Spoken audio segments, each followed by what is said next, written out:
Good morning. It is Tuesday again, and we are going to continue on with where we started last week with a breakdown and discussion about the 23rd Psalm. And last week was the first verse, "The Lord is my shepherd."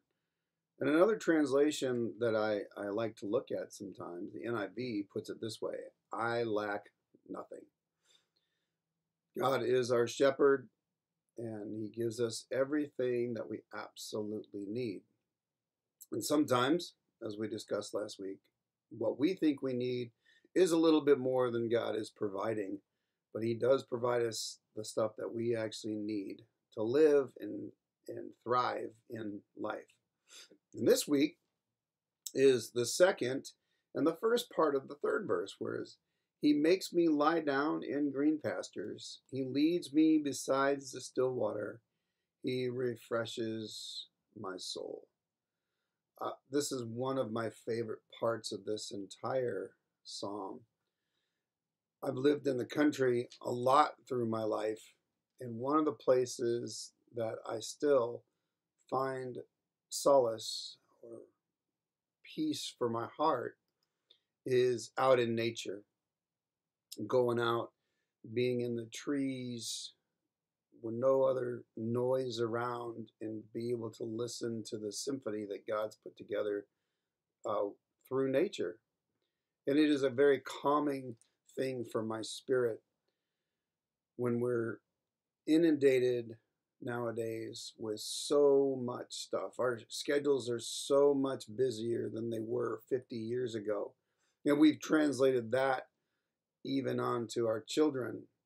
It used to be Sundays were kept for church and a day of rest. Wednesdays were kept for church and going to midweek Bible study or youth group or whatever.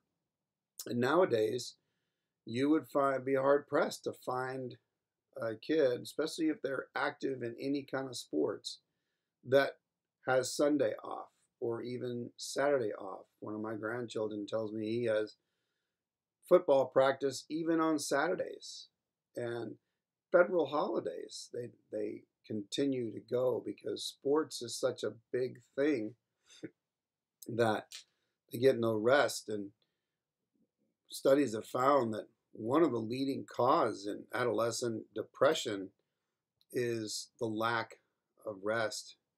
And God has designed us and then even modeled for us the fact that we need rest. It's a restorative thing for our soul. It's a restorative thing for our relationship with Him. And if you actually practice it well, it can be a restorative thing for your relationships, especially if you're married or involved in a committed relationship. Having time to sit down and be still and just be with each other is is a great thing. And the verse continues on. He leads me by the still waters. Who doesn't like the sound of a little stream trickling or the waves crashing on the beach?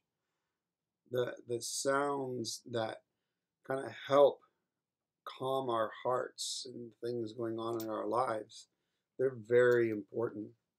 But what we fail to look at as David wrote this psalm is the shepherd's job is critical, because in Israel, green pastures weren't just something that you would walk around and find. Green pastures were something that were made by the shepherd. The shepherd would go out in advance and clear the rocks out of the pastures, get the weeds out of the pastures, scare off any varmint that might be in the pastures, because sheep, as we discussed last week, they're very timid and they're very easy prey.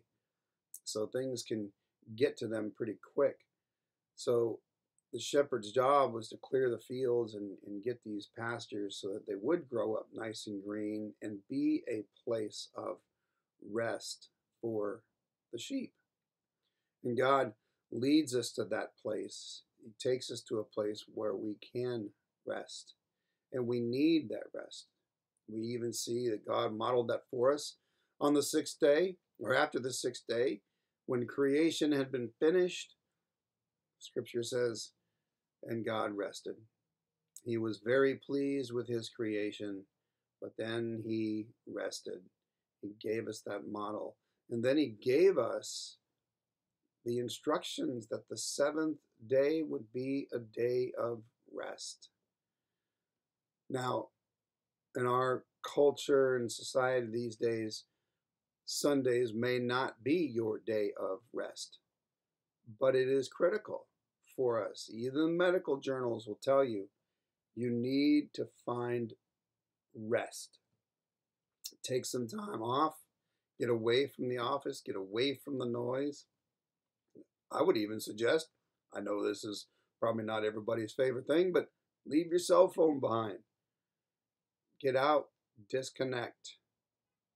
And a lot of times it's a place where God will meet you and talk to you and tell you what his plans are, or just remind you that he's there, he loves you.